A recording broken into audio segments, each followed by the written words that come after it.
आप सभी का डाउटनेट पर क्या हाल चाल है प्यारे बच्चों। हम यहाँ पर बात कर रहे हैं विकास की, जिसमें हमारा भाग चल रहा था कौन सा, कार्बनिक विकास के प्रमाण।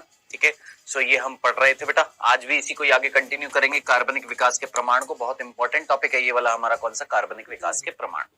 हमने बात करी थी कार्बनिक विकास के प्रमाणों की, जिसमें मैंने आपको सबसे पहले बताए थे कौन कौन से। देखिए, सबसे पहले मैंने आपको जो कार्बनिक विकास के प्रमाण बताए थे, कौन कौन से बताए थे, याद है सर? सबसे पहला बताया था आपने जीवाश्मों के प्रमाण, मैंने कहा यस। दूसरा आपने बताया था सर जी अवशेषी अंगों के प्रमाण, अवशेषी अंगों के प्रमाण, जी हाँ। तीसरा संयोजी कड़ी के प्रमाण,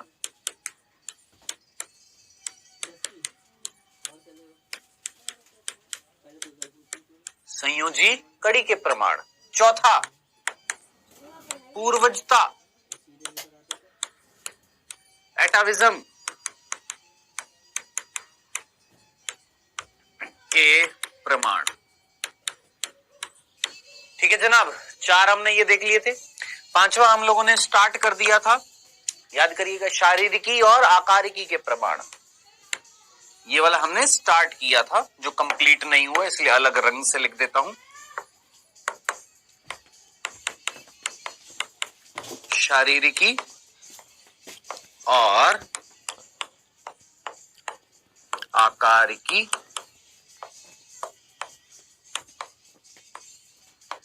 के प्रमाण। ठीक है, तो इस तरीके से आपके टोटल क्या है बेटा, ये प्रमाण है। ठीक है, जिसमें से हम चार पढ़ चुके हैं। जीवाश्मों के पढ़ चुके, पैलेंटोलॉजिकल एविडेंसेस, अवशेषी अंगों के, वेस्टिजियल ऑर्गन के एविडेंसेस, संयोजी कड़ी के एविडेंसेस, कनेक्टिंग लिंक के एविडेंसेस, एटाविज्म पूर्वजता के प्रमाण, ये हम पढ़ चुके हैं। पांचवा हमारा चल रहा था शारीरिकी और आकारिकी के प्रमाण। अच्छा, ये मतलब ये चौथा था, ये वाला हमारा कौन सा था, पूर्वजता, एटाविज्म वाला था। उसके बाद हम लोगों ने स्टार्ट किया था पांचवा, कौन सा, ये मैं लेकर आया हूं पिछली कक्षा की स्लाइड, ताकि वो चीज आपको याद रहे। शारीरिकी और आकारिकी के प्रमाण ये मैं लेकर आया हूं, मेरे को याद ही नहीं था मैं क्या लेकर आया हूं, ये मैं लेकर आया हूं। फील कर पा रहे, कनेक्ट कर पा रहे हैं? टोटल कितने प्रमाण हैं बेटा? 5 प्रमाण हैं, जिसमें से 4 पढ़ चुके, चौथा ये वाला था, है ना। अचानक से हमारे जो पूर्वजों के लक्षण उत्पन्न हो जाते हैं, पूर्वजता, है ना। पांचवा हमारा था शारीरिकी और आकारिकी के प्रमाण, ये हम पढ़ रहे थे, स्टार्ट कर दिया था हमने।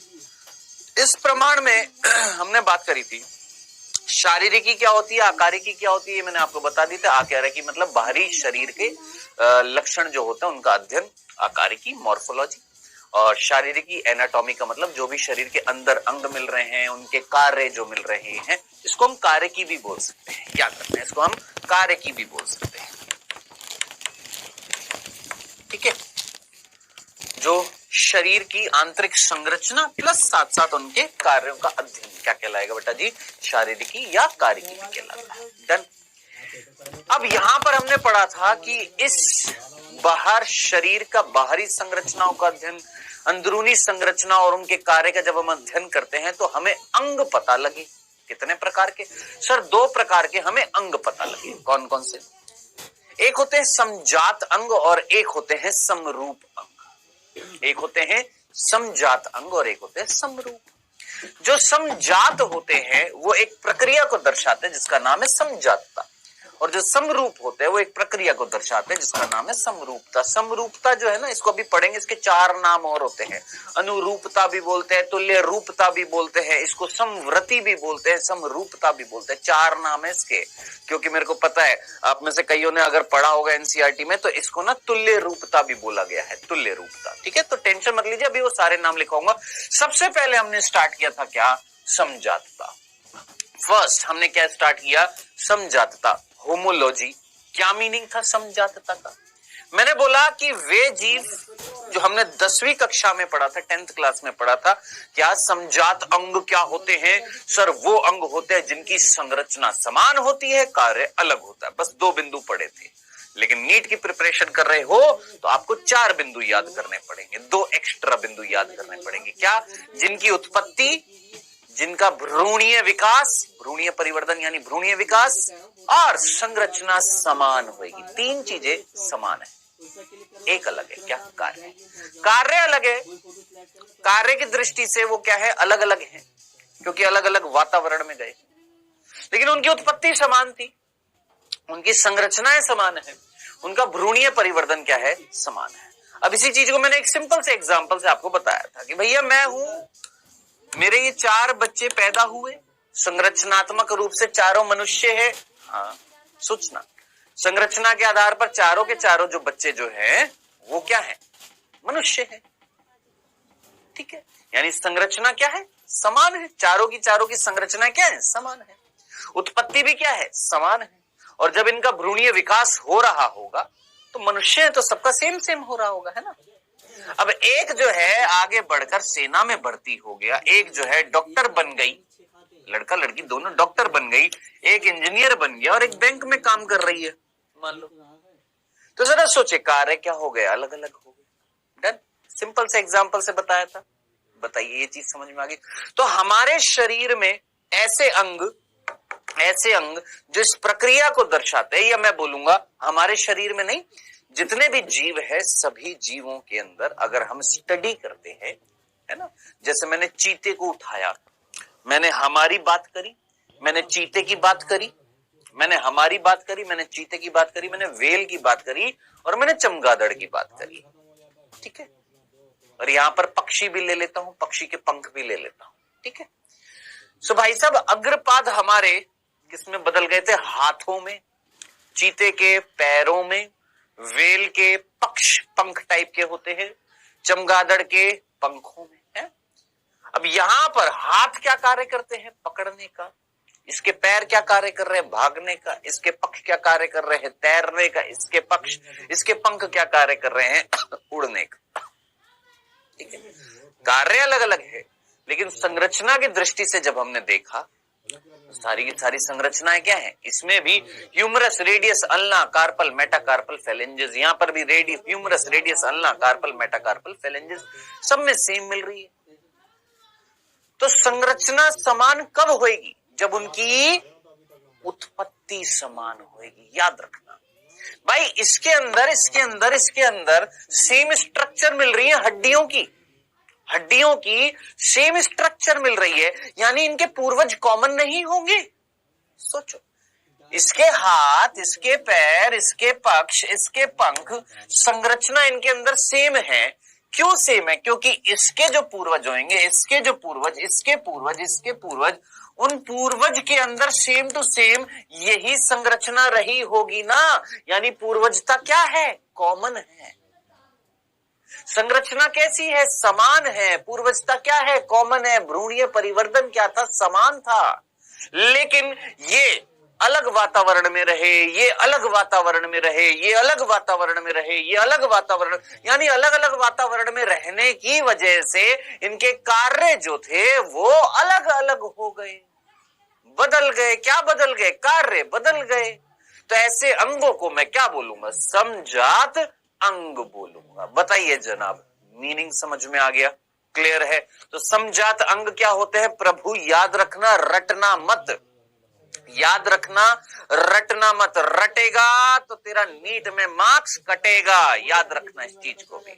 रटेगा तो तेरे नीट में मार्क्स जरूर कटेगा बाबू, जरूर कटेगा। तो रटना मत, याद रखना। ओरिजिन, भ्रूणीय विकास, संरचना समान है। इस एग्जाम्पल से याद रख लेना यार, इस एग्जाम्पल से याद रख लेना ना। देख, इतने सिंपल से एग्जाम्पल से बता दिया है। ये टुन्नू है, ये मुन्नी है, ये चुन्नू है, ये चुन्नी है। इनके पापा थे बांगड़ू, तो बांगड़ू के 4 बच्चे, चारों के चारों मनुष्य।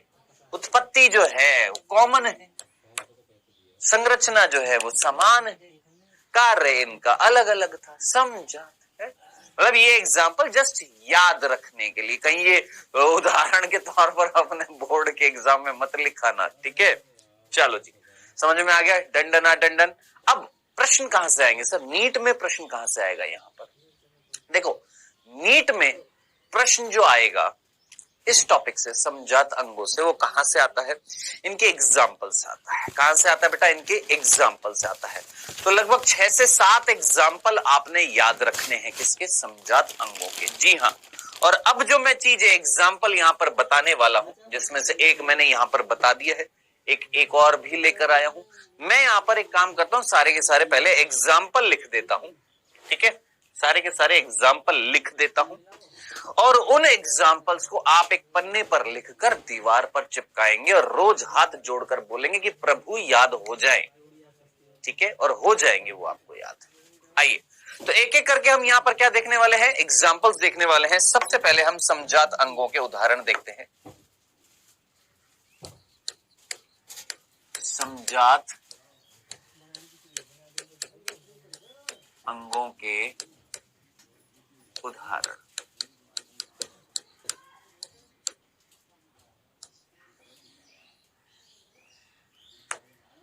आइएगा, समजात अंगों के क्या देखने वाले हैं? एग्जाम्पल देखने वाले हैं।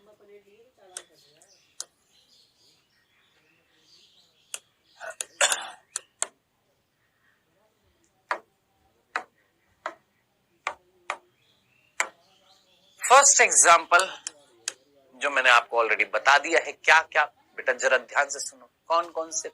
क्या मैंने स्तनधारी, क्या मैंने पीछे आपको मनुष्य बोला, चीता, घोड़ा, चमगादड़, पक्षी, वेल। ठीक है सर, आपने इसमें ना ये नहीं दिखाया था, इस डायग्राम में घोड़ा और पक्षी नहीं दिखाए थे। मेरे को पता है घोड़ा पक्षी नहीं दिख रहे ना, लेकिन मैंने लिखे हैं, याद रखना बेटा। ये सारे के सारे क्या है? स्तनधारी है। तो पहला है एग्जाम्पल स्तनधारियों के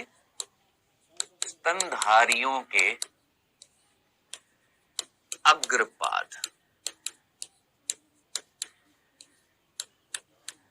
ठीक है, स्तनधारियों के अग्रपाद पहला उदाहरण है, याद रखना। पहला, ये सारे के सारे याद रखने हैं। Radius,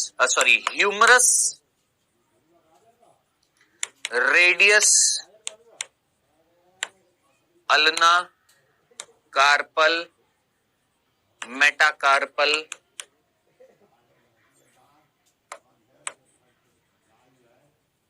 phalanges. अब मैं आपको एक चीज क्लियर कर दूं, सर आप इनको हिंदी में नहीं बता रहे। जी हाँ, जहां जरूरत होगी ना अंग्रेजी की, मैं ऑटोमेटिकली आपको बता दूंगा। जहां नहीं है जरूरत हिंदी की, वहां पर मैं आपको बता दिया। यहां पर आप कृपया करके रिक्वेस्ट है, इनको हिंदी में मत याद रखिएगा, कोई यूज नहीं है। क्योंकि नीट में भी अगर प्रश्न आएगा तो ये वर्ड को ऐसे ही लिखा गया है, मेटाकार्पल, इसी तरीके से ही आता है। ठीक है, हालांकि इसका हिंदी में अलग अलग नाम है और बड़े अजीब से नाम है। ठीक है, सो ये हड्डियां थी, अस्थियां हैं जो इन सभी में मिल रही हैं, लेकिन कार्य इन सभी का क्या है? अलग अलग होता है। ठीक है, डन, याद रहेगा, भूलना मत। इस ये पहला एग्जाम्पल था समजात अंगों का। दूसरा एग्जाम्पल, पहला एग्जाम्पल हमारा स्तनधारियों के अग्रपाद। दूसरा जो एग्जाम्पल है वो आपने याद रखना है, अकशेरुकियों के पैर।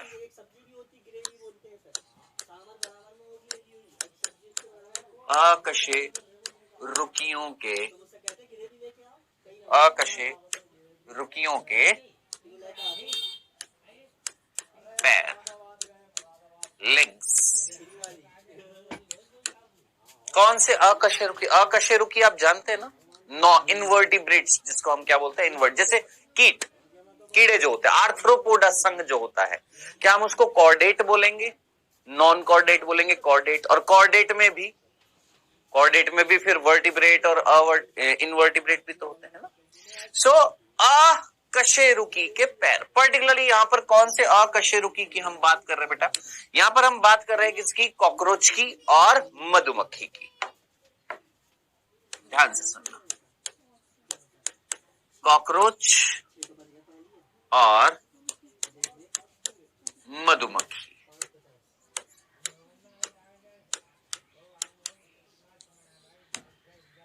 कॉकरोच और मधुमक्खी की, ठीक है। इनके पैर जो होते हैं ना बेटा, ये कीट है ना, कॉकरोच क्या है, कीट ही तो है। मधुमक्खी क्या है, कीट ही तो है। इनके लेग्स जो होते हैं कैसे होते हैं, जॉइंटेड होते हैं, संधि युक्त होते हैं, संधि पाद होते हैं कि नहीं होते हैं, यस। तो क्या क्या मिलते हैं इनके लेग्स में, ध्यान से सुनना। जैसे हमारे पैरों की अगर मैं बात करूं तो मेरे पैर में कौन सी हड्डियां मिलती है आप जानते हैं ना, femur, tibia, fibula, tarsal, metatarsal, phalanges, ये होती है हमारे पैर में। इनके पैर में जो हड्डियां होती है वो कौन कौन सी होती है, ध्यान से सुनना। कॉक्सा, ट्रोकेंटर,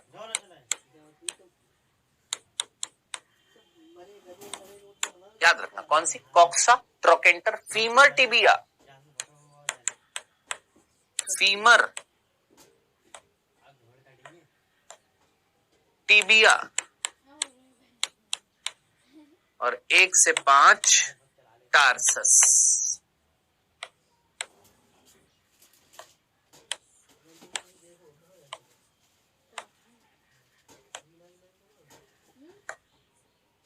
ठीक है, तो ये हम बोलेंगे कंकाल मिलता है इनके पैरों में, किसके, अकशेरुकी, कौन, आपके मधुमक्खी और कॉकरोच जो होते हैं उनके पैरों में ये संरचनाएं मिलती हैं, कॉक्सा, ट्रोकेंटर, फीमर, टिबिया, 1 से 5 क्या मिलती है, टार्सस। डन। अब इधर जरा सोच भैया, कॉकरोच के पैर और मधुमक्खी के पैर की संरचना सेम है, यही कॉक्सा, ट्रोकेंटर, फीमर, टिबिया और 1 से 5 टार्सस जो है वो किस में मिलती है, कॉकरोच में भी और मधुमक्खी दोनों में मिलती है, लेकिन कार्य अलग है ना भाई। ये चलने का काम करता है और ये पराग कणों को ग्रहण करने का कार्य करती है। भाई इनके पैरों का कार्य क्या होता है, कॉकरोच के पैरों का कार्य क्या होता है, इसका कार्य क्या है, चलने में। कार्य क्या है, इसके पैर जो होते हैं किस चीज में यूज में आते हैं, चलने में। इससे बने हुए हैं ये, बोलेंगे जैसे हमारा कंकाल हड्डियों से बना होता है, इनका काइटिन से बना होता है, काइटिन से, ठीक है। तो ये संरचनाएं मिलती है इनके पैरों में, हड्डियों। भाई जिसको नहीं समझ में ना, यूं मान ले ये हड्डियां हैं इनके पैरों की। जैसे हमारे पैरों में जो हड्डियां उनके नाम क्या है, femur, tibia, fibula, tarsal, metatarsal, phalanges, ऐसे इनके पैरों में जो हड्डियां हैं उनके ये नाम है। कॉकरोच के पैरों का कार्य था चलना और इसके पैरों का कार्य क्या होता है, जरा सोचिए। मधुमक्खी के पैर किस लिए होते हैं, पराग कणों को ग्रहण करना, पराग कणों को पकड़ना, कलेक्ट करना, संग्रहित करना। पकड़ने से बेटर है वर्ड संग्रहित करना।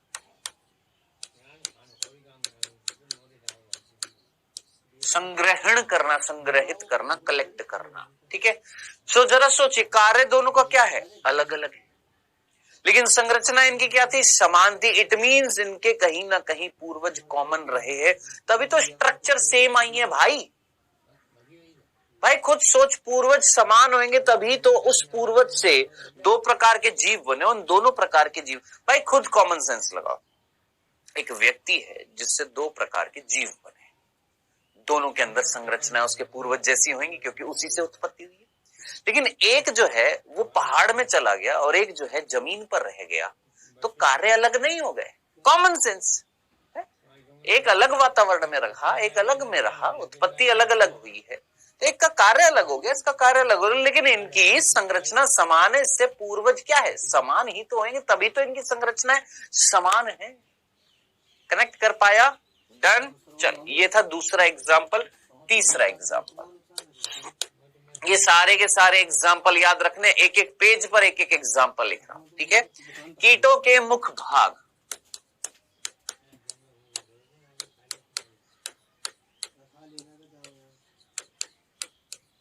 किसके, कीट जो होते हैं उनके मुख भाग। अब कौन कौन से कीट बेटा यहां पर, अगेन वही कॉकरोच,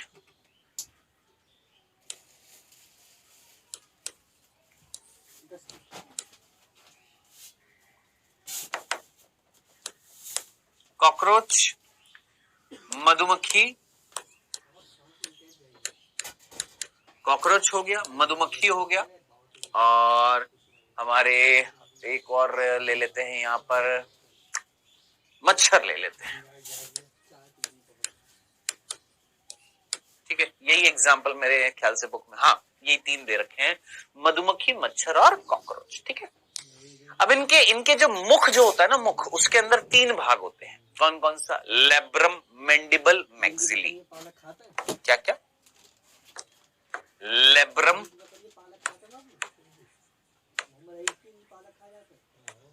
हिंदी में भी लेब्रम, मैंडिबल और मैक्सिली।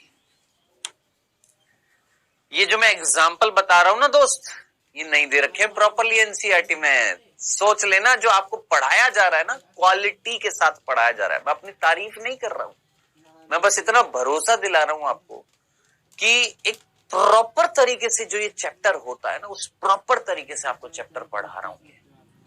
तो लेब्रम, मैंडिबल, मैक्सिली, ये क्या है सर जी? ये मुख के भाग हैं। जैसे आपके मुख में भाग होते हैं, ऊपर जीवा, ऊपर ये होती है, जीवा कह रहा हूं, ऊपर ये लिप होती है, होठ, ऊपर होठ, नीचे होठ, ऊपरी जबड़ा, निचला जबड़ा, जीभ, ये संरचना मुख के भाग है कि नहीं? ऐसे इनके मुख के भाग जो होते हैं उनका नाम होता है लेब्रम, मैंडिबल, मैक्सिली। ठीक, अब तीनों में लेब्रम है, तीनों में इन तीनों में लेब्रम है, इन तीनों में मैंडिबल है, इन तीनों में मैक्सिली है। किसमें? मुख में। यानी तीनों के अंदर मुख के भाग जो है सेम है, लेकिन यहां पर इसका और इनके मुख का कार्य क्या है, ये क्या कार्य करते हैं? तो बेटा कॉकरोच जो होता है और मधुमक्खी जो होती है और मच्छर जो होता है, इनके मुख के भागों का कार्य अलग होता है। क्या? मच्छर के मुख का कार्य क्या होगा? चूसना। जी हाँ, सकिंग, चूषण बोलते हैं ना। मच्छर क्या करता है? रक्त चूसता है कि नहीं चूसता है? यस। च्यूइंग, चबाना। ठीक है, मधुमक्खी अपने मुख के अंदर जो भी आता है पदार्थ उसको चबाती है। ये क्या करता है? सक करता है, सक करता है। ठीक है, और ये क्या करता है? बाइट करता है, बाइटिंग, काटता है। जी हाँ, कॉकरोच क्या करता है? काटता है। तो एक सक कर रहा है, एक चबा रहा है, एक काट रहा है। ठीक है, तो इनके मुख के जो भाग जो थे वो तो सेम थे, लेकिन इनका कार्य जो था वो अलग था। खत्म। ये तीसरा एग्जाम्पल हो गया। क्या? कीटों के मुख भाग, कीटों के मुख भाग।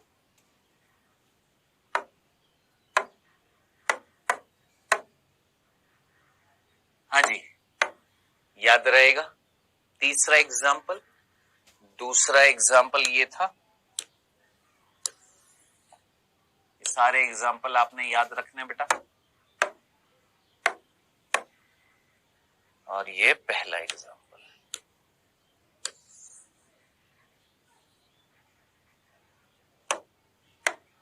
ठीक है जी, हाईलाइट कर दिया इस तरीके से। ये फर्स्ट एग्जाम्पल, ये सेकंड एग्जाम्पल, ये थर्ड एग्जाम्पल। आइए फोर्थ एग्जाम्पल पर बढ़ते हैं बेटा। चौथा जो एग्जाम्पल है वो मैं दिखा देता हूं आपको, एक बार दिखा देता हूं, जरा देखिएगा। यहां पर मैं लाया हूं, ये है बोगेनविलिया।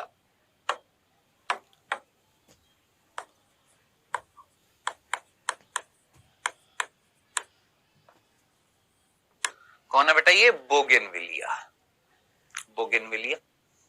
और ये जो है ये है कुकुरबिटा। कुकुरबिटा कुल होता है, बोगेनविलिया का पादप होता है। कुकुरबिटा जो होता है जिसमें आपके खीरा, तरबूज, खरबूजा, करेला, ये सारे इस कुल में आते हैं, कुकुरबिटा में। मान लो ये हमारा खीरा है या कुछ, मान लो ये तरबूज का पेड़ है, ठीक है, और ये हमारा बोगनविलिया। तो बोगनविलिया में ये कांटा दिख रहा है, कांटा, हाँ सर। और इस कुकुरबिटा में ये एक प्रतान दिख रही है, प्रतान, ये घूमती हुई नहीं दिख रही, ये वाली देखी होगी ना आपने इस तरीके से, ये संरचना, ये वाली। इनको हिंदी में बोलते हैं प्रतान, इंग्लिश में बोलते हैं टेंड्रिल। इंग्लिश में बोलते हैं टेंड्रिल, हिंदी में बोलते हैं प्रतान। कांटा जो है इसको हम बोलते हैं थॉर्न, इसको बोलते हैं थॉर्न, इसको बोलते हैं टेंड्रिल। छोटे पेन से लिख दिया, मैं बड़े से लिख देता हूं, टेंड्रिल। ठीक है प्रभु। तो कुकुरबिटा के अंदर जो प्रतान, टेंड्रिल, इस तरीके से ये जो घुमावदार संरचनाएं जो होती है, और बोगनविलिया के अंदर ये जो कांटे जो होते हैं, थॉर्न जिसको हम अंग्रेजी में बोलते हैं, ये कांटेदार संरचना जो थी, ठीक है, ये दोनों की दोनों उत्पन्न होती हैं कक्षीय कलिका से। किससे? एक्सिलरी बड, कक्षीय कलिका, जो पढ़ा चुका हूं मैं आपको, कक्ष से जो निकलती है, उन दोनों से उत्पन्न होती हैं। बस ये अलग कार्य कर रही थी, ये हेल्प कर रही, किसी ठोस संरचना के पास जाकर उसको जकड़ लेती है ताकि सहारा मिल जाए पेड़ को, और ये प्रोटेक्शन का काम कर रही है एक पादप के अंदर। तो कार्य दोनों का क्या है? अलग है, लेकिन उत्पत्ति समान है। समझ में आ गया? तो याद रखना बेटा, बोगनविलिया का चौथा उदाहरण, बोगनविलिया का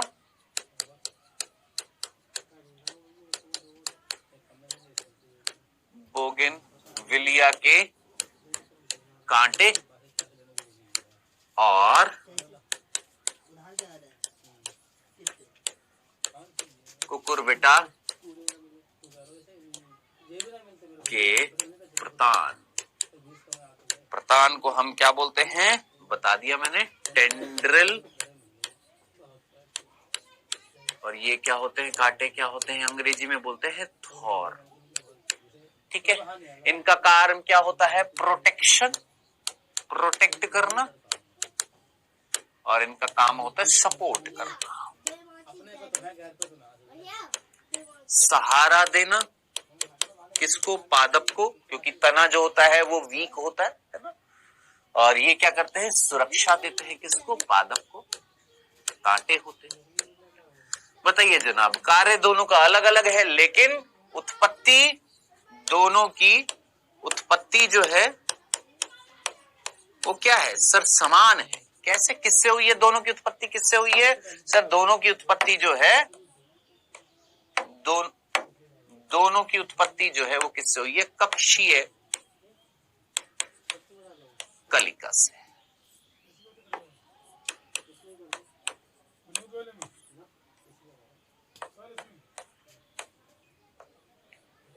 कक्षीय कलिका जो होती है, कक्षीय कलिका वो उत्पन्न करती है, जिसको हम अंग्रेजी में एक्सिलरी बड बोलते हैं। ये रिस्पॉन्सिबल होती है किसका निर्माण करने के लिए? इनका निर्माण करने। कांटे क्या? और प्रतान। ठीक है जनाब, याद रखेंगे, भूलेंगे तो नहीं, भूल मत जाना। ये था आपका चौथा एग्जाम्पल। अब पता है आपकी एनसीईआरटी में, हमारी एनसीईआरटी में मात्र 2 एग्जाम्पल दिए, मात्र 2। एक फर्स्ट वाला स्तनधारियों के अग्रपाद थे ना, आपके चीता, वहां पर 4 उदाहरण दे रखे, मैंने आपको 6 बोले। एक चीता, एक वेल, एक मनुष्य और एक चमगादड़। वहां पर पक्षी नहीं लिखा हुआ, घोड़ा नहीं लिखा हुआ, लेकिन आप जब नीट का पुराने ईयर के पेपर करेंगे ना, तो वहां पर आपको पक्षी भी दिखेगा और घोड़ा भी दिखेगा। इसलिए मैंने जान पूछ, भाई मेरे को सारी चीजों को कवर करना है ना, समझ में आया? तो मैं पढ़ाने से पहले एक बार प्रीवियस ईयर के क्वेश्चंस देखाता हूं कि भाई कोई क्वेश्चन ऐसा कोई छूट ना जाए, है ना, तो वो भी मैं चेकआउट करके आता हूं। डन? क्लियर है? चले, कितने उदाहरण हो गए बेटा जी? 4। 5वां उदाहरण, 6ठा उदाहरण एक साथ लिखेंगे। आलू और आलू और अदरक, चुकंदर कह रहा हूं, आलू और अदरक। हाँ जी, पोटैटो एंड जिंजर। हाँ जी भैया। सर ये समजात कैसे होते हैं? समजात का एक सबसे इंपॉर्टेंट वर्ड जो है उसका मतलब क्या है, जरा सोचो। देखो ये भी भूमिगत तना है, ये भी भूमिगत तना है, ये भी भूमिगत तना है, ये भी भूमिगत तना है, यानी दोनों जो है वो उत्पत्ति के आधार पर समान है। क्या है? दोनों के दोनों भूमिगत तने हैं, भूमिगत तने। लेकिन एक कंद होता है, एक प्रकंद होता है, वर्ड याद आ रहा है?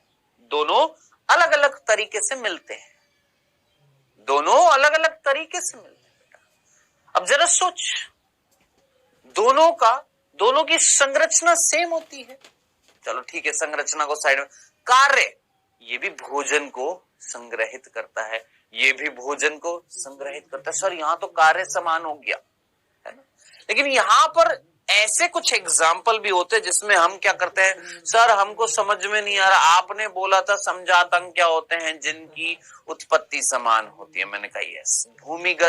भ्रूणीय परिवर्धन समान होता है, मैंने कहा यस। लेकिन सर मेजर तो हम यही पढ़ते हैं ना, संरचना समान कार्य अलग, है ना? क्योंकि 10वीं कक्षा में हमें यही सिखाया गया था, संरचना समान कार्य अलग। नहीं, दिमाग से निकाल देना अब ये वाला वर्ड, ठीक है? होता है संरचना समान कार्य अलग, ये है एक भाग है समजात अंग का, लेकिन मेन चीज क्या है? उत्पत्ति समान। मोस्ट इंपॉर्टेंट चीज इज ओरिजिन क्या होएगा? सेम होएगा। कैसे सर? अब जरा इस एग्जाम्पल में देख, ये वाला जो एग्जाम्पल मैंने लिखा पहला, इसमें जरा सोच, चीता और घोड़ा, लगा दिमाग, चीता और घोड़ा, भाई साहब ये भी तो भाग रहा है, ये भी तो भाग रहा है, कार्य तो समान हो गया इस बार। लेकिन आपने तो क्या बोला, समजात अंग क्या होते हैं? जिनके कार्य असमान होते हैं। और देख इसी एग्जाम्पल में देख, चमगादड़ पक्षी, चमगादड़ के अग्रपाद पंख में बदल गए, पक्षी के अग्रपाद पंख में बदल गए भाई साहब, और दोनों का कार्य तो समान हो गया, ये भी उड़ रहा है, ये भी उड़ रहा है। ओए सर आपने तो बोला था कार्य असमान होएगा। मैंने बोला कार्य असमान होएगा, लेकिन जब वो बिल्कुल अलग अलग परिस्थिति में। अब जरा सोच, वेल का इससे कंपैरिजन करूं तो कार्य अलग है, वेल का इससे कंपैरिजन करूं कार्य, लेकिन ये दोनों सेम कंडीशंस में मिल रहे थे तो कार्य समान रह गया। मेन चीज क्या है दोस्त? मेन यहां पर ये इंपॉर्टेंट नहीं है, ये इतना इंपॉर्टेंट नहीं है, सबसे इंपॉर्टेंट चीज है ये प्रभु, ये सबसे इंपॉर्टेंट है। ये उत्पत्ति समान होएगी, ये उत्पत्ति जो होएगी वो समान होएगी। अब जरा सोच, मान लीजिए दो बच्चे थे, दोनों में से ये भी सेना में चला गया, ये भी।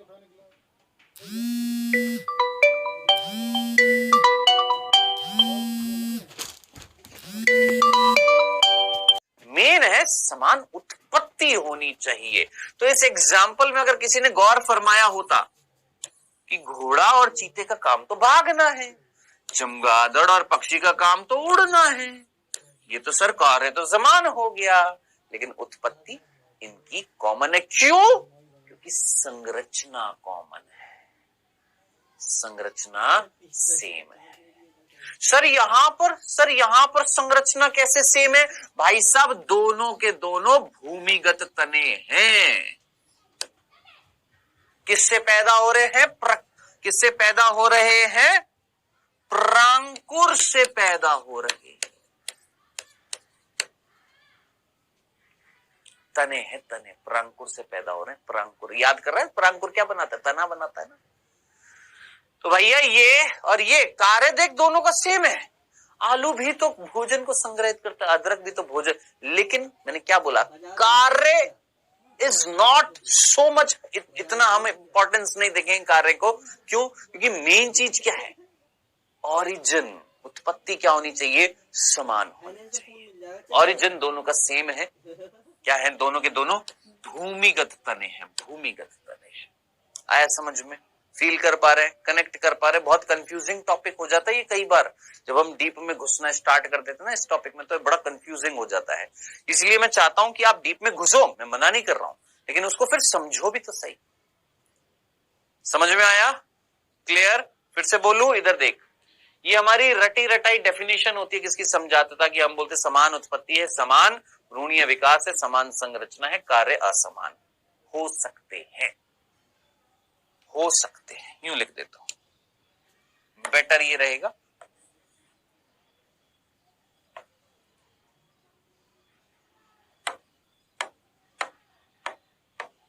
कार्य समान हो सकते हैं। नाउ दिस इज बढ़िया सी डेफिनेशन। कार्य असमान हो सकते हैं, होंगे नहीं, हो सकते हैं। अब जरा सोचिए, हो सकता है कार्य समान असमान ना भी हो। आया समझ में? कि मे बी पॉसिबल, हो सकता है कार्य समान ना हो, या कार्य ज्यादातर कैसे होंगे? असमान होंगे, लेकिन हो सकता है कार्य समान भी मिल जाए। जैसे हमने देखा भैया यहां पर इस एग्जाम्पल में हमने देखा चीता घोड़ा जो है, इनके कार्य तो वही है, सेम टू सेम। चीते का कार्य क्या है? भागना। घोड़े का कार्य भी क्या है? भागना। और दोनों में humerus, radius, ulna carpal, metacarpal phalanges मिल रही है। ओहो, यानी संरचना इसमें भी दोनों में समान है। सिमिलरली चमगादड़ पक्षी में भी same to same humerus, radius, ulna carpal, metacarpal phalanges इनमें भी मिल रही है। यानी संरचना इसमें सब में संरचना सेम है, लेकिन कार्य इसका और इसके में डिफरेंस है, इसका और इसके में डिफरेंस है, इसका इसके में डिफरेंस है, लेकिन इन दोनों में तो सेम था ना कार्य, इन दोनों में तो सेम था ना। तो कुछ एग्जाम्पल ऐसे भी होते हैं समजात अंगों के, जिनमें कार्य जरूरी नहीं है कि हमेशा असमान है। आया समझ में? क्लियर है? ये वाला है दूसरा एग्जाम्पल, ये तीसरा एग्जाम्पल, ये चौथा एग्जाम्पल, पांचवा एग्जाम्पल जो कई बार कंफ्यूज कर देता है, इसलिए मैंने आपको यहाँ पर इस तरीके से बता दिया है कि देखो, है तो ये क्या? उत्पत्ति के आधार पर समान। क्यों? क्योंकि इन दोनों का ओरिजिन किससे हुआ है? प्रांकुर से हुआ है। दोनों क्या है? भूमिगत तने। लेकिन कार्य भी तो इनका सेम ही तो है। ये भी भोजन को स्टोर करता है, ये भी भोजन को स्टोर ही तो करता है। डन? क्लियर? चलें आगे। आइए, ये था पांचवा। सिमिलरली छठा यहीं के यहीं लिखूंगा मैं। हाँ जी, मूली गाजर नाम सुना है? हाँ सर, मूली और गाजर मेरे को आज भी याद है। क्या सर? मैं एक बार पढ़ा रहा था, 2000 शायद 14 की बात है, 2014 की,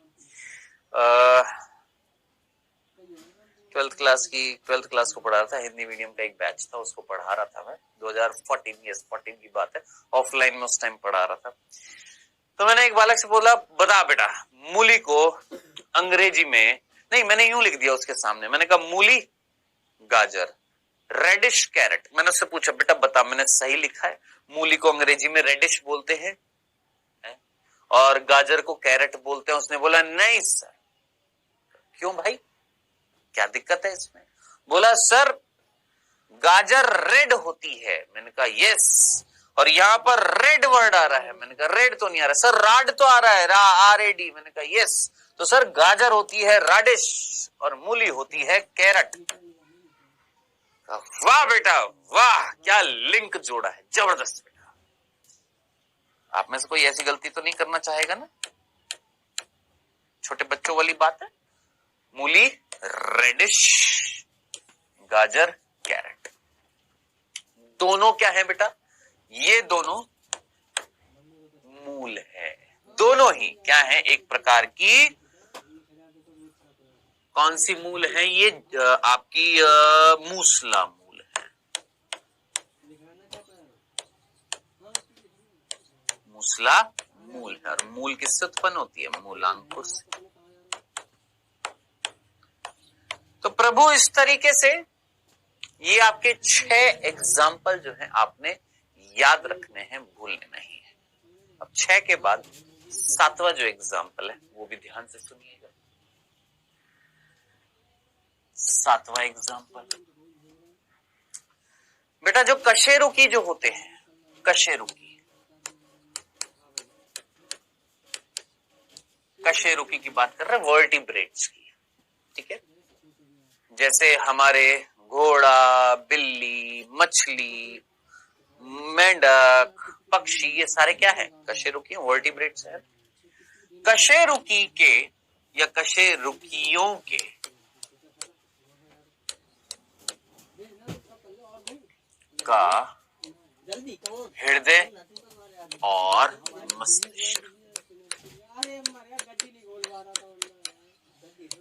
अब आप खुद सोच लेना भैया, हृदय का कार्य अलग होता है ना, धड़कना, मस्तिष्क का ढेर सारे कार्य है। हृदय को भी धड़काना मस्तिष्क की तो रेगुलेट करता है, यानी हमारे पूरी बॉडी के कार्य को ये रेगुलेट करता है। ये सिर्फ एक कार्य कर रहा है, पंपिंग कर रहा है ब्लड की। ओके सर, कार्य अलग अलग है, ये सर ऑब्वियस सी बात है, इन दोनों के कार्य अलग अलग है, लेकिन इनकी उत्पत्ति कॉमन, इनकी उत्पत्ति समान है, इनकी उत्पत्ति समान है बेटा, मीजोडर्म से होती है, मध्य जर्म स्तर मीजोडर्म से होती है इनकी उत्पत्ति, कशेरुकियों का हृदय और मस्तिष्क की। बताइए क्या ये 8वां एग्जाम्पल समझ में आ गया? इसमें कोई 7वां एग्जाम्पल समझ में आ गया? इसमें कोई कंफ्यूजन तो नहीं था? ये सारे के सारे आपने याद रखने हैं, ठीक है। एक और एग्जाम्पल दे दूं, मेरे पास जगह है? नहीं है। चल एक और एग्जाम्पल मैं देता, लेकिन वो देने से पहले, चलो एक और एग्जाम्पल देता हूं देने से पहले। जरा इधर देखो, ये आपको एक चित्र दिख रहा है जिसमें आपको चिड़िया दिख रही है। ये चिड़िया काली काली काली, थोड़ी सफेद सी, थोड़ी काली काली काली काली। सर ये तो तोते, ये तो सर कौवे जैसी दिख रही है। नहीं, कौवा नहीं है। एक ही प्रकार की चिड़िया के अलग अलग प्रकार है, मतलब चिड़ियाओं के अलग अलग प्रकार है, एक ही जाति है, एक ही जाति है चिड़िया की, उसके अलग अलग प्रकार है। अब इसको हम पढ़ते हैं, कौन है बेटा ये? देखिए, और ये वाला एग्जाम्पल भी अभी देखेंगे। देखिए जगह है हमारे पास? जी हाँ है। कितने एग्जाम्पल हो गए थे बेटा हमारे? 7 हो गए थे ना। 8वां देने से पहले, 8वां एग्जाम्पल देने से पहले मैं आपको एक वर्ड लिख रहा हूं यहां पर, और वो वर्ड है अपसारी। अपसारी विकास, एक वर्ड है अपसारी विकास, और इसी के साथ अनुकूली विकिरण। ये 2 वर्ड में साथ साथ हेडिंग डालकर लिख रहा हूं, क्या? अपसारी विकास और अनुकूली विकिरण। सर अंग्रेजी में क्या बोलते हैं? अंग्रेजी में बोलते हैं डाइवर्जेंट इवोल्यूशन, इसको बोलते हैं अडेप्टिव रेडिएशन।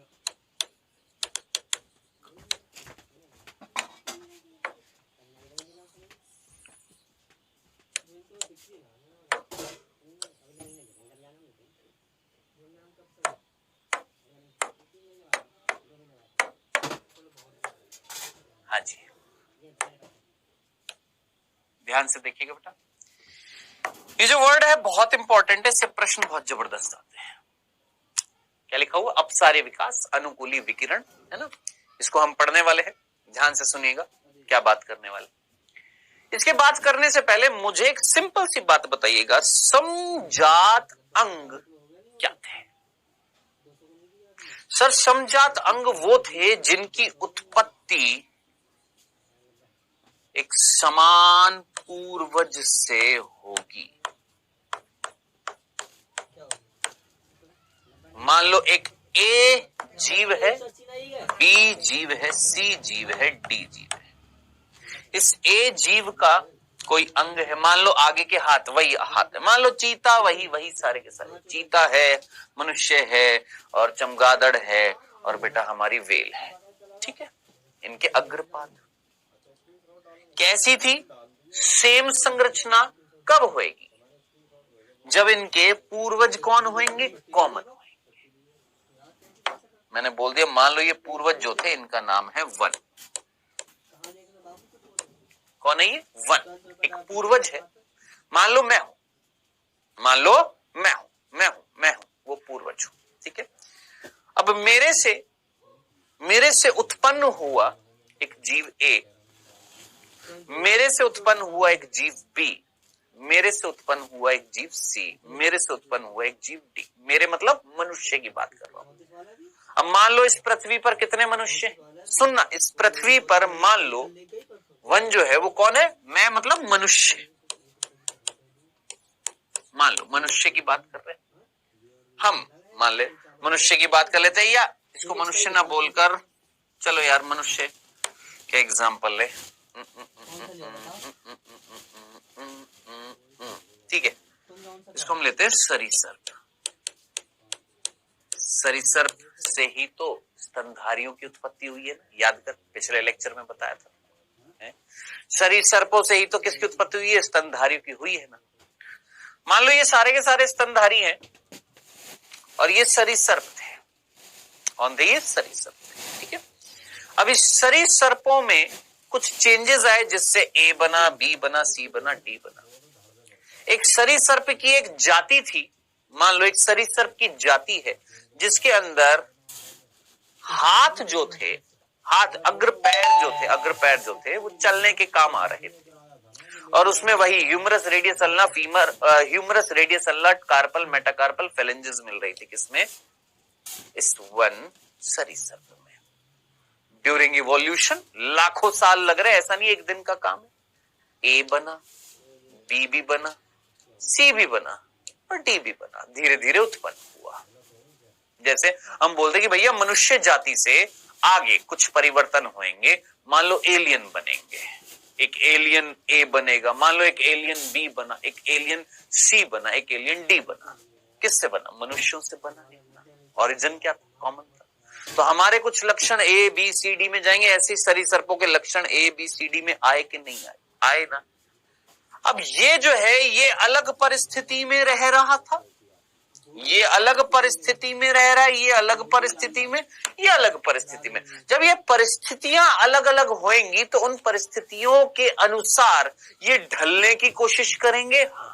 उनकी वो जो संरचनाएं जो कॉमन है, जो समान है संरचनाएं, उनके कार्य बदल सकते हैं कि नहीं? मान लो ये पानी में रह रहा है, ये हवा में रह रहा है, ये जमीन पर रह रहा है, लेकिन भागने की जरूरत है। ये जमीन पर रह रहा है, भागने की जरूरत नहीं है।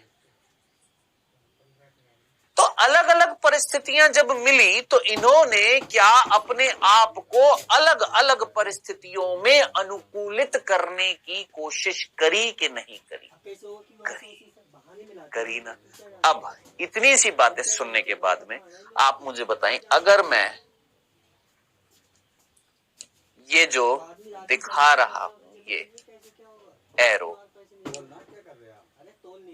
फिजिक्स में भी पढ़ते हो, सूर्य क्या निकालता है? किरणें निकालता है कि अवशोषित करता है? निकाल रहा है। और इस निकालने की प्रक्रिया को क्या बोला जाता है? अपसारी डाइवर्जेंस कहा जाता है। तो आपको ये विकास कैसा होता हुआ दिखाई दे रहा है? सर हमें ये अपसारी विकास होता हुआ दिखाई देगा। दिखाई दे रहा है? हाँ। क्यों? क्योंकि उत्पत्ति क्या है? समान है। ऑरिजिन क्या है भैया? कॉमन है। ऑरिजिन मेन चीज वही आकर अटक रही है। उत्पत्ति क्या होगी भैया? समान होगी। उत्पत्ति अगर समान होगी, ऑरिजिन अगर समान होगा, तभी तो ये संरचना इनके अंदर कैसी होंगी? सेम होंगी। लेकिन हो सकता है कि वो अलग अलग परिस्थितियों में रह रहे हों और अपने आप को उन परिस्थितियों में क्या करने की कोशिश कर रहे होंगे? सर अनुकूलित करने की कोशिश कर रहे होंगे। कर रहे हैं कि नहीं कर रहे? यस। ये हवा में मिल रहा है या पानी, जहां पर भी मिल रहा है वहां पर रहने की चेष्टा कर रहा होगा, तो अपने आप को अनुकूलित किया उसने। उन संरचनाओं का उपयोग कैसे किया? जरा सोचिए। वेल मछली थी मान लो, ये पानी में मिल रही है, तो अपने जो पक्ष जो अग्रपाद है, क्या वो किस में बदलेगी? पकड़ने के लिए बदलेगी? है, जरा सोचो, दिमाग लगाओ। दौड़ने के लिए बदलेगी या तैरने के लिए बदले होंगे? अनुकूलित करने के लिए तैरने के लिए। चमगादड़, चमगादड़ हवा में है, हवा में है, तो किस अग्रपाद जो है वो किस में बदलेगा? पकड़ने के लिए। हवा में उड़ते हो जाना, हवा को पकड़ते पकड़ते जाएगा, नहीं ना, पंख में बदलेगा ना उड़ने के लिए। तो अलग अलग परिस्थितियों में मिलेंगे, तो अलग अलग वातावरणीय परिस्थितियों में अपने आप को अनुकूलित करने के लिए उन संरचनाओं को यूज में लेंगे कि नहीं लेंगे? कुछ ने सेम कार्य कर लिया भाई, भाई घोड़े और चीते का कार्य तो सेम हो गया, वेल का पक्षी का चमगादड़ का सेम हो गया, तो क्या दिक्कत हो गई? इसलिए हमने स्टार्टिंग में लिख दिया था क्या? असमान हो सकता है, कुछ का नहीं होगा। ठीक है, समझ में आ गया? अब इस वर्ड का मीनिंग भी समझ में आ गया। अनुकूली विकिरण अनुकूलित कर लिया इन्होंने। हाँ सर, क्या दिख रही हैं? किरणें दिख रही हैं, रेडिएशंस निकलते हुए दिखाई दे रहे। कब निकलेंगे? जब ओरिजिन क्या होएगा? समान होएगा। तो हमेशा याद रखना, समजात अंग भूलना जाइएगा प्रभु।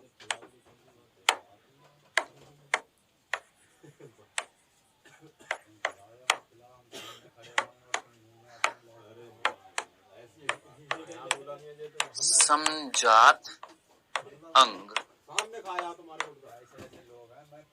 अपसारी विकास और अनुकूली विकिरण दर्शाते हैं।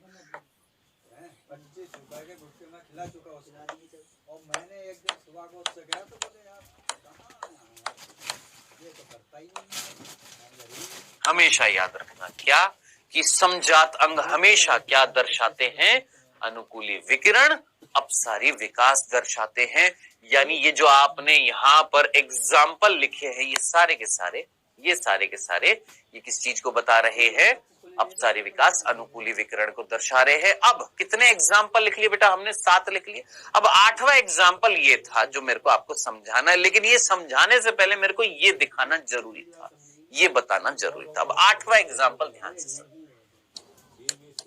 8वां एग्जाम्पल यही लिखूं, वहां लिख देता हूं। चलो, अगर मेरे पास जगह है, 8वां एग्जाम्पल यहां पर लिखते हैं।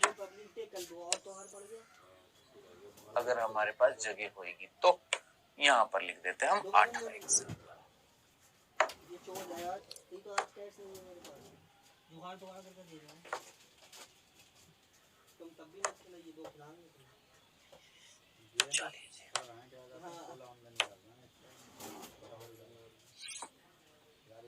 हाँ जी, तो 8वां जो एग्जाम्पल है वो है बेटा जी क्या? आपका डार्विन फिंचेस।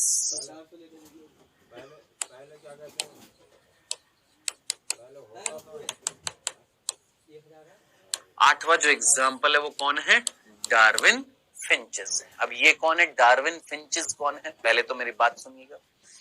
देखिए, आप जानते हैं डार्विन अंकल जो है, डार्विन बहुत महान वैज्ञानिक है ना? वो एक 5 वर्षीय योजना के तहत एक जहाज पर निकले थे। वो हम इसी चैप्टर के 3रे भाग में पढ़ेंगे, जब हम डार्विनवाद पढ़ेंगे तब आएगा। सुन मेरी बात को गौर से सुन, मैं आराम से तसल्ली से बोलता हूं, भागता नहीं हूं, आराम से ध्यान से सुनने की कोशिश कर। मैंने क्या बोला? इसी चैप्टर में 3रा भाग है क्या? कार्बनिक विकास के सिद्धांत, है ना? वहां पर आप 2 सिद्धांत पढ़ेंगे, एक लेमार्कवाद और एक डार्विनवाद।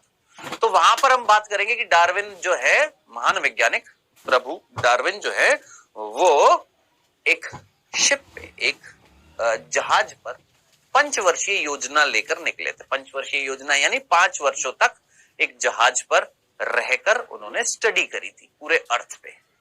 उस जहाज का नाम था HMS बीगल। वो मैं आपको बाद में बताऊंगा। HMS बीगल पे 5 साल के लिए निकले थे, अलग अलग जगह पर गए थे, जिसमें से एक महाद्वीप पर वो पहुंचे थे जिसका नाम है गैला पेगोस आइलैंड। सर हिंदी में ले मेरे भाई, गैला पेगोस महाद्वीप। ठीक है, तो गैलापेगोस महाद्वीप, गैलापेगोस आइलैंड जो है, यहां पर डार्विन अंकल पहुंचे और यहां पर अच्छा, ये जो आइलैंड जो है, ये महाद्वीप जो है, ये 22 उप महाद्वीपों से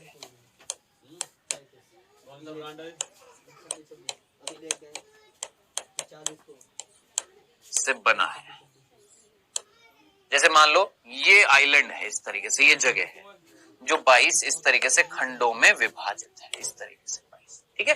सो इस तरीके से 22 उपमहाद्वीपों से बना होता है कौन बेटा, बना हुआ है कौन, आपका गैलापागोस आइलैंड, ठीक है। अब डार्विन जब वहां पर गए तो डार्विन ने देखा कि भैया एक चिड़िया है, एक चिड़िया जो काले रंग की है और उसकी चोंच जो है ना वो बीज के खाने के लायक है। क्या क्या क्या क्या सर, उन्होंने देखा कि ये जो 22 महाद्वीप हैं, 22 उपमहाद्वीप हैं, इधर देख, ये सारे 22 उपमहाद्वीपों पर घूमे कौन, डार्विन। डार्विन जो है गैलापागोस आइलैंड जो 22 उपमहाद्वीपों से बना हुआ है, हर उपमहाद्वीप पर वो घूमे कौन, डार्विन। और उन्होंने यहां पर जो फिंचेस, जो पक्षी का नाम है फिंचेस, पक्षी का नाम है फिंचेस, इन्होंने यहां पर 20 प्रकार की फिंचेस देखी, 20 प्रकार की क्या देखी, फिंचेस, ऐसी अलग अलग प्रकार की क्या देखी, फिंचेस, सारी की सारी क्या है, फिंचेस है। फिंचेस कौन है, पक्षी है, चिड़िया है ये, है ना। तो 20 प्रकार की उन्होंने फिंचेस देखी। जो भी मैं यहां पर लिख रहा हूं, एवरी पॉइंट इज इंपॉर्टेंट, याद रखना। डार्विन की फिंचेस किसका उदाहरण है, समजात अंगों का उदाहरण है, पहली चीज। 8वां उदाहरण, ये डार्विन कहां पर घूमे थे, गैलापागोस आइलैंड जो 22 उपमहाद्वीपों से बना हुआ। सर कहां पर है बेटा, ये दक्षिण अमेरिका में है, ये दक्षिण अमेरिका जो है, साउथ अमेरिका जो है वहां पर है। दक्षिण अमेरिका में गैलापागोस आइलैंड है जो 22 उपखंडों से बना हुआ है, 22 उपमहाद्वीपों से बना हुआ है। हर उपमहाद्वीप पर डार्विन जो है वो घूमे और जा जाकर वो स्टडी कर रहे थे एनिमल्स की, है ना। तो उन्होंने देखा कि भैया ये जो फिंचेस जो थी उनको 20 अलग अलग प्रकार की, अलग अलग महाद्वीपों पर अलग अलग प्रकार की क्या मिली, फिंचेस मिली। एक फिंच जो एक महाद्वीप पर मिल रही थी जो कीड़ों को खा रही थी, किसको खा रही थी, कीटों को खा रही थी। एक यहां पर मिली जो बीज खा रही थी, एक यहां पर मिली जो तने में छेद कर रही थी, एक यहां मिली जो फूल खा रही थी, एक यहां मिली जो कीटों को खा रही थी, यानी अलग अलग क्या कर रही थी, कार्य कर रही थी। क्यों, क्योंकि अलग अलग उपमहाद्वीप पर अलग अलग वातावरणीय परिस्थितियां थी, लेकिन इन सारी की सारी 20 प्रकार की फिंचेस जो थी, इनका ओरिजिन, उत्पत्ति क्या थी, समान थी। क्या, ये इनकी जो मेन फिंच जो थी, जिनसे सारी ये 20 प्रकार की उत्पन्न हुई है, वो बीजहारी थी, याद रखना। जिनका प्रथम पूर्वज जो था, ये 20 प्रकार की जो फिंचेस है, इनका मेन पूर्वज जो था, ओरिजिनल सबसे पहली जो फिंच जो थी वो कौन सी थी, वो सीड ईटर्स थी, यानी बीजहारी थी। तो याद रखना बेटा, अपसारी विकास में अनुकूली विकर्ण में ये प्रश्न पूछा जाता है, ध्यान से सुनना, प्रश्न पूछा जाता है, फिंचेस जो थी, अब इसको मैं इस तरीके से दिखाता हूं, देख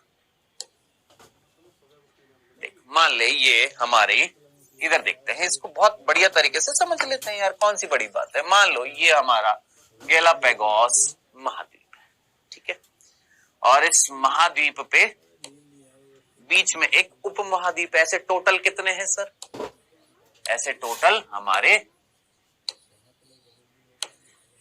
22 उपमहाद्वीप, ठीक है जनाब, ओके। अब यहां पर उत्पत्ति हुई थी किसकी, फिंच की, इस जगह पर उत्पत्ति हुई किसकी, फिंच की, यहां पर इस जगह पर किसकी उत्पत्ति हुई, फिंच की, यहां पर मिल रही थी फिंच।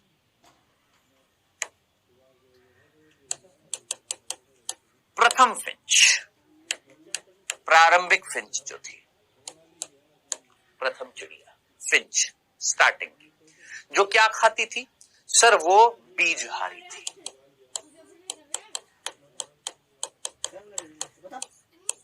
और इस चीज को मैं स्टार बना रहा हूं, क्यों सर? क्योंकि यहां से नीट में प्रश्न पूछा गया है। जो ओरिजिनल वैरायटी थी फिंच की सबसे पहली, वो कौन थी सर? वो बीजहारी थी, बीज खाया करती थी, याद रखना। सबसे पहले फिंचेस यहां पर मिला करती थी इस महाद्वीप पर, फिर धीरे धीरे कुछ उड़कर यहां से यहां, कुछ उड़कर यहां से यहां, यहां से यहां, यहां से यहां, यहां से यहां, यहां से यहां, यहां से यहां। ये लो जी जनाब, ठीक है जी। इस तरीके से अलग अलग किस पर जा रही हैं सर? महाद्वीपों पर चली गई। अब जब यहां पर आई, इधर देख, इस वाले उपमहाद्वीप पर जब फिंच आई,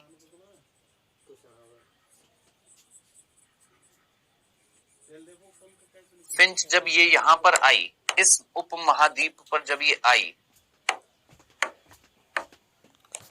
आ गई? हाँ सर, यहां पर आ गई फिंच। हाँ सर, आ गई। लेकिन इस उपमहाद्वीप पर तो बीज थे ही नहीं, कीट थे, भरमार रूप से क्या थे? कीड़े थे। अब क्या करे भैया, अपने आप को क्या करना है? अनुकूलित करना पड़ेगा कि नहीं करना पड़ेगा? क्या कर खाना पड़ेगा? कीड़ों को। तो धीरे धीरे परिवर्तन आए, चोंच में परिवर्तन आए। इनकी चोंच कैसी होती गई? कीटहारी होती गई। तो यहां पर कैसी हो गई? ये कीटहारी हो गई। यहां पर पुष्प ज्यादा थे, पुष्पहारी हो गई। इस तरीके से 20 प्रकार की क्या फिंचेस मिली किसको? डार्विन को। अब बताइए, कंसेप्ट आ गया समझ में? तो ओरिजिनल वैरायटी कैसी थी प्रभु? ओरिजिनल वैरायटी कैसी थी प्रभु? याद रखना, भूलना जाइएगा। ओरिजिनल वैरायटी जो थी वो कैसी थी सर? ओरिजिनल वैरायटी जो थी फिंच की, वो सीड ईटर थी, बीजहारी थी। प्रश्न पूछा जाता है, याद रखना, बीजहारी थी। उससे फिर अलग अलग प्रकार की क्या बनी थी? फिंचेस बनी थी। अब जरा सोचिए, इस चीज को देखिए और देखकर मुझे बताइए, क्या आपको ये एक उत्पत्ति समान दिखाई दे रही है? ये वाली इससे उत्पन्न हुई, इधर जो आएंगे इससे, ये वाली इधर से, उत्पत्ति क्या है? कॉमन है। लेकिन कार्य जो है वो अलग अलग नहीं हो गए। हाँ, जिनमें से कुछ के कार्य अभी भी समान होंगे। जो यहां पर आइए, मान लो यहां पर भी कीट है, यहां पर, तो ये भी कीटहारी है, ये भी कीटहारी है। तो ये जो डायग्राम जो हमारी पुस्तक में, मेरे को याद नहीं आ रहा एनसीईआरटी में दे रखा है नहीं दे रखा, इसमें देखिए सीड ईटर भी थी, लिखा हो ना, सीड ईटर मतलब सीड को खाएंगी। कैक्टस ईटर कैक्टस को खाने वाली थी। इंसेक्ट ईटर इंसेक्ट को खाएंगी। फ्रूट ईटर फ्रूट्स को खाने वाली थी। अलग अलग प्रकार की थी, 20 प्रकार की थी। क्या ये अनुकूली विकिरण को नहीं बता रही हैं? क्या ये अपसारी विकास को नहीं बता रही? अपसारी विकास का मतलब उत्पत्ति क्या होगी? समान होगी। अनुकूली विकिरण का मतलब ये जो किरणें निकल रही हैं जिससे अलग अलग प्रकार के जीव बन रहे हैं, संरचना जिनकी समान होगी। क्यों? क्योंकि उनका ओरिजिन क्या है? सेम है। लेकिन हो सकता है वो अलग अलग वातावरणीय परिस्थिति में मिल जाए, तो अपने आप को अनुकूलित करने की जरूर वो कोशिश करेंगे। तो आई होप आपको ये एग्जाम्पल जो है डार्विन फिंच वाला याद रहेगा। डार्विन की फिंचेस समजातता को दर्शा रही है, समजात अंगों को दर्शा रही है डार्विन की फिंचेस, और साथ साथ डार्विन की फिंचेस अपसारी विकास को, याद रखना, डाइवर्जेंट इवोल्यूशन को, अनुकूली विकिरण को दर्शा रही है। ये जितने भी एग्जाम्पल है ना, 8 के 8 एग्जाम्पल, 8 के 8 एग्जाम्पल, ये सारे के सारे याद रखना है समजात अंगों के और अपसारी विकास को, अनुकूली विकिरण को बताते हैं। एक और एग्जाम्पल 9वां और 10वां यहां पर और दे रखा है। सर आपने बहुत सारे एग्जाम्पल बता दिए भाई, सब आपने कुछ छोड़ना नहीं है नीट के एग्जाम में। 8 एग्जाम्पल बता दिए थे आपको डार्विन के फिंचेस तक। 9th एग्जाम्पल है शिशुधानी विकिरण और अपरास्तनी विकिरण। शिशुधानी विकिरण मतलब मार्सुपियल्स, ऑस्ट्रेलिया में मिलते हैं। ऑस्ट्रेलिया में जो मार्सुपियल मिल रहे थे। अब सर ये मार्सुपियल कौन होते हैं? जिनके अंदर शिशु को ग्रहण करने के लिए एक पाउच होता है, एक आवरण होता है, शिशु धानी जिसको हम बोलते हैं। जैसे आपने कंगारू नाम सुना है ना? हाँ सर, ये कंगारू। बाकी जो है जिसमें से कोला जो है ये भी रह गया है, ऑलमोस्ट सारे के सारे विलुप्त हो चुके हैं, जिसमें कंगारू बच गया है, कोला जो है ये बच गया है। ये आपने देखा होगा कई बार, इसको उस पे भी आते हैं, टीवी पर भी आ जाते हैं ना।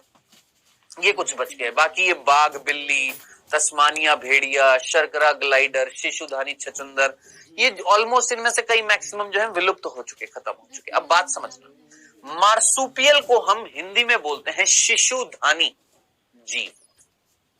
शिशुधानी जीव यानी जैसे कंगारू के अंदर यहां पर एक पाउच होता है, पाउच जो धारण करता है किसको? अपने शिशुओं को।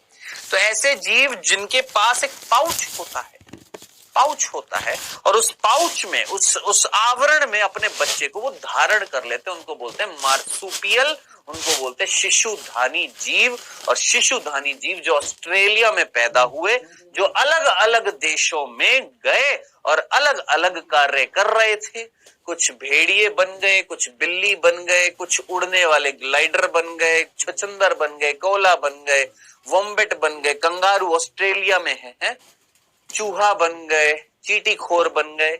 समझना इस चीज को, किस चीज को दर्शा रहा है? क्या ये कॉमन ओरिजिन को बता रहा है? ऑस्ट्रेलिया में ये बने थे। अरे भैया, अफ्रीका में स्तनधारियों की उत्पत्ति हुई थी। अपरा स्तनधारी का मतलब, अपरा जिसके अंदर अपला प्लेसेंटा मिलेगी, और जो स्तनधारी, हम स्तनधारी है हाँ, और हमारे अंदर अपरा है, बिल्कुल है। तो अपरा स्तनधारी में भेड़िया भी है, चींटी खोर, चूहा, हिरण, भालू, लेमर, खरगोश, छछुंदर, घुड़न, गिलहरी, ये सारे के सारे। अब ये सारे के सारे अफ्रीका में पैदा हुए थे, कॉमन ओरिजिन था इनका, स्तनधारी जो था वो कॉमन था, उससे गिलहरियां भी पैदा हुई है, भेड़िए भी, चींटी खोर भी, चूहा भी, हिरण भी। ये धीरे धीरे विकास के दौरान हुआ कि नहीं हुआ? यस। तो अपरा स्तनधारी जो है, मैमल्स जो है, प्लेसेंटल मैमल,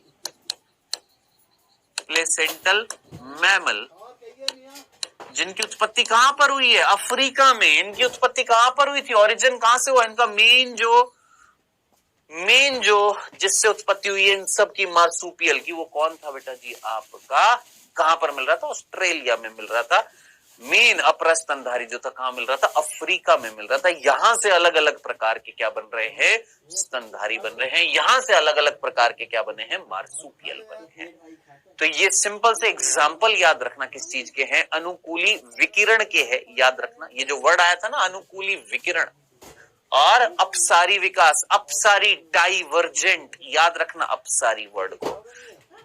क्या ये सबसे इंपॉर्टेंट, जितने भी समजात अंग हैं वो दर्शाते हैं किस चीज को? अपसारी विकास को। प्रभु प्रश्न आएगा, भूल मत जाइएगा, ठीक है।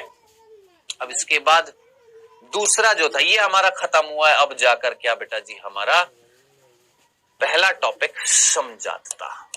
अब इसके बाद दूसरा जो है उसका नाम है समरूपता। आइए उसको भी देख लेते हैं। वो मैं लिखा लिखाया लाया, ये देखिए मैं लिखा लिखाया लाया। देखिए क्या लिखा हुआ है, हेडिंग क्या डालिए? समरूपता, तुल्य रूपता, एनालॉजी। इसके दो शब्द और बता रहा हूं मैं आपको, ध्यान से सुनना। तुल्य रूपता, अनुरूपता, समरूपता। अच्छा, तुल्य रूपता, समरूपता और अनुरूपता और समवृत्ति। तो कोई सा भी वर्ड अगर आपको मिल जाए, मीनिंग सेम है। अंग्रेजी में सिंपल एक एनालॉजी या एनालॉगस ऑर्गन। एनालॉजी देखो, समवृत्ति यहां पर लिखा हुआ ना, समवृत्ति यहां लिख दिया ना। हाँ सर, ये भी ना, समरूप, समवृत्ति, समरूप, समवृत्ति, तुल्य रूप, अनुरूप, सब मीनिंग सेम है, ठीक है। कहीं कंफ्यूज मत हो जाइएगा, सर क्या है ये, अभी बता रहे भैया, अभी सिर्फ मीनिंग सोच, बहुत सीधा सीधा।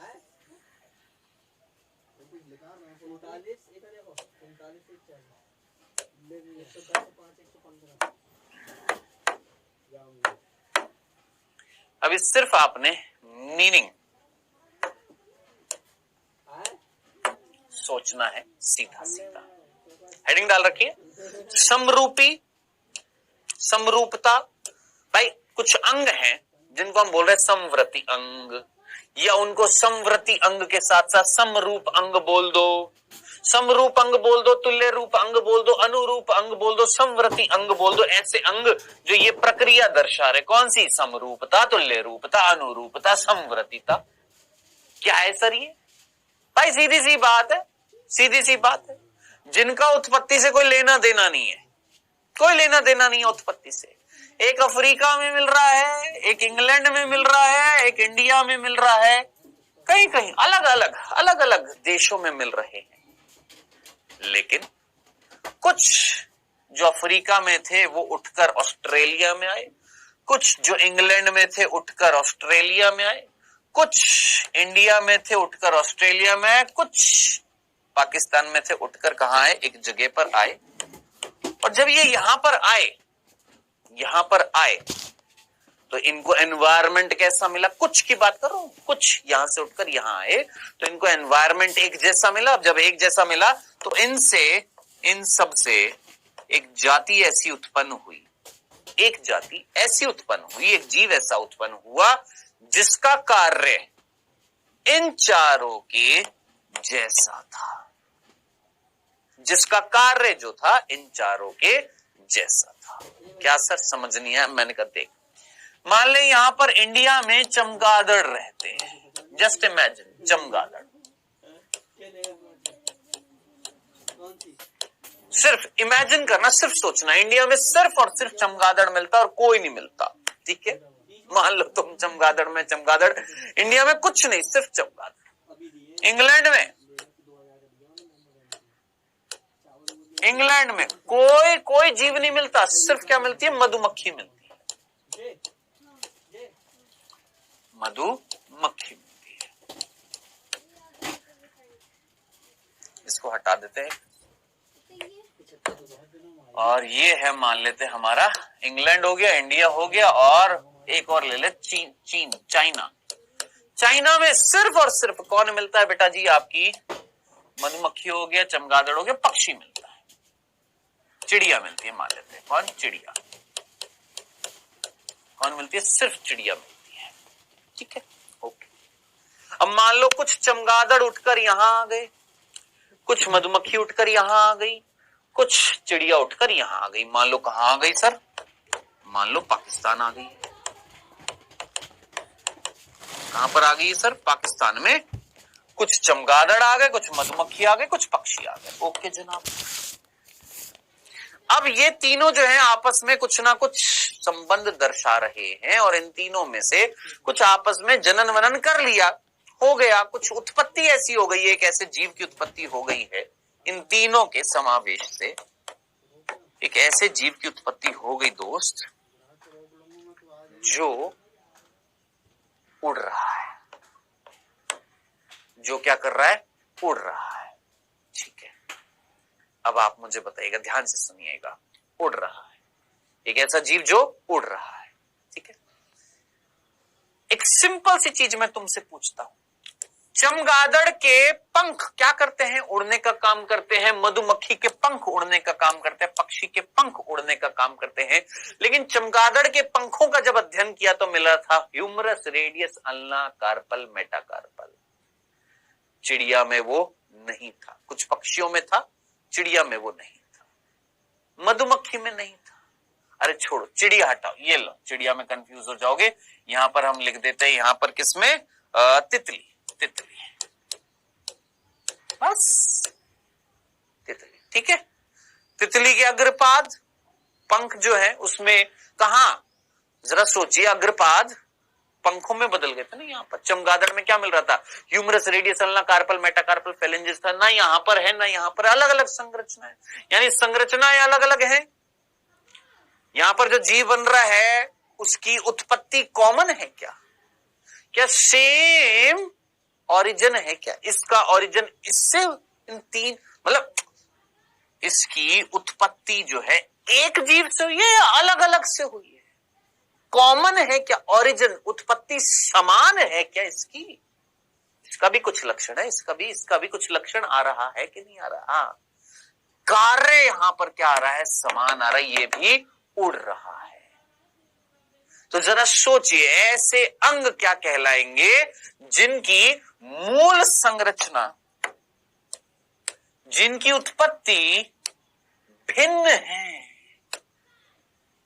जैसे तितली और पक्षियों के पंख जो होते हैं, काम तो उड़ने का करते हैं, काम तो उड़ने का करते हैं, लेकिन पक्षियों में क्या मिल रहा था? Humerus, radius, ulna, carpal, metacarpal, phalanges. यहां पर तितली में थोड़ा ना, ये तो कीड़ा है, कीड़े में थोड़ा ना मिलता है, लेकिन कार्य तो समान था, है ना। तो संरचना क्या है? अलग है। क्यों अलग है? क्योंकि भैया उत्पत्ति अलग है। अरे भैया, एक कीड़ा है और एक पक्षी है, एक अरज्जुकी है और एक रज्जु के अंदर क्या है? आपका कशेरुकी है। भाई साहब, दोनों अलग अलग है। सिमिलरली ऑक्टोपस जो होता है, 8 जिसकी भुजाएं होती हैं और स्तनधारियों की आंखें जो होती है, देखने का काम कर रही है, लेकिन संरचना तो अलग अलग है ना। यहां से प्रश्न आया है नीट में, पेंगुइन और डॉल्फिन के पक्ष दोनों तैरने का कार्य कर रहे हैं, दोनों के दोनों तैरने का कार्य कर रहे हैं, लेकिन संरचना अलग है। दोनों की संरचनाएं जो होती है अलग होती है, काम दोनों का तैरना है। शकरकंदी और आलू दोनों के दोनों भोजन को स्टोर करते हैं, फंक्शन सेम है, लेकिन उत्पत्ति दोनों की अलग है। एक मूल है, एक तना है। मक्खी और बिच्छू का जो डंक जो होता है, दोनों का सेम काम है, क्या? डंक मारना, पॉइजन को स्टोर करना, अपनी प्रोटेक्शन करना, लेकिन इसके डंक और इसके डंक में अलग अलग है। एक के मुख में होता है, एक के पूंछ में होता है। केंचुए की क्लोरेगोगिन कोशिका और कशेरुकियों का यकृत, दोनों का काम क्या होता है? कहीं ना कहीं बेटा जी डिटॉक्सिफिकेशन करना, यानी कहीं ना कहीं शरीर के अंदर विषैले पदार्थों को शरीर से निकालना। हमारे अंदर यकृत और केंचुओं के अंदर क्लोरेगोगिन कोशिका, दोनों का कार्य क्या होता है बेटा जी? एक्सक्रीशन में हेल्प करता है, उत्सर्जन में। कार्य सेम हो गया, लेकिन संरचना अलग है क्योंकि उत्पत्ति अलग है। तो ये आपके पास 6 एग्जाम्पल जो आपने प्रभु किसी भी हालत में याद रखने हैं, भूलने नहीं है, ठीक है। अब आप मुझे बताइएगा, क्या ये समव्रती अंग जो होते हैं, क्या इनकी उत्पत्ति समान है? नहीं, उत्पत्ति तो समान नहीं है। अलग अलग है कि नहीं है? इनके पूर्वज जो हैं, भाई ये जो जीव है इसके पूर्वज अलग अलग है कि नहीं है ना। तो अब ये कौन से विकास को दर्शाएगा? जरा दिमाग लगाओ। अभिसारी विकास के अपसारी विकास, डाइवर्जेंट के कन्वर्जेंट? सोच, क्या ये कन्वर्जेंट अभिसारी विकास को बताएगा कि नहीं बताएगा? Yes sir. कन्वर्ज हो रहा है कि नहीं हो रहा? बिल्कुल हो रहा है। तो बेटा जी याद रखना, भूल ना जाइएगा, अभिसारी विकास को दर्शाते हैं कौन? आपके समरूप या समव्रती अंग जो होते हैं वो किसको दर्शाते हैं? अभिसारी विकास को दर्शाते हैं, भूल ना जाइएगा, क्योंकि इनके पूर्वज समान नहीं है। पूर्वज समान नहीं है, सीधी सी बात है। समान आवास में मिल गए हैं ये जीव जो है वो कॉमन उसमें मिल गए आवास में, लेकिन उनके पूर्वज अलग अलग थे, लेकिन एक जगह पर मिल गए। समझ रहे क्या? कि पूर्वज अलग अलग हैं, लेकिन रहने के लिए जगह सेम थी तो कार्य क्या हो गया? सेम पड़ गया, कार्य सेम पड़ गया। समझ में आ गया? तो कार्य समान हो गया। क्यों? क्योंकि जिस जगह रह रहे हैं वहां पर वातावरण सेम है, तो कार्य सेम हो गया, लेकिन उत्पत्ति अलग अलग है। समव्रती अंग जो किसको बताएंगे? अभिसारी विकास को बताएंगे, याद रखना। डन। ये हमारे कितने प्रमाण हो चुके हैं? 5 प्रमाण हो चुके हैं। कितने प्रमाण? 5 प्रमाण। अभी 2 प्रमाण और बाकी हैं और उसके बाद ये खत्म होएगा। अब 2 प्रमाण कौन से? एक है छठा प्रमाण, भ्रौणिकी के प्रमाण है, और हाँ बस यही एक छठा प्रमाण और बचा है, भ्रौणिकी का प्रमाण। बस थोड़ी माफ करना, मैं 7 बोल रहा था, एक और बचा है, बस ये भ्रौणिकी का प्रमाण, और उसके बाद चैप्टर खत्म। आज बेटा इतना ही करेंगे, इतना ही पढ़ेंगे, इससे ज्यादा नहीं, बहुत ज्यादा हो जाएगा, सफिशिएंट है आज के लिए, ठीक है। अभी समय हुआ है आपके क्विज का। पहला प्रश्न आपके सामने आता हुआ फर्स्ट। समरूप अंग होते हैं, समरूप अंग होते हैं, उत्पत्ति में समान होते हैं, रचना में समान होते हैं, कार्य विहीन होते हैं, कार्य में समान होते हैं। बहुत सिंपल सा प्रश्न है। समरूप अंग जो अभी अभी बताए हैं आपको कैसे होते हैं? उत्पत्ति उनकी कॉमन होती है, समान होती है, रचना उनकी समान होती है, कार्य उनके अलग अलग होते हैं या कार्य उनके समान होते हैं?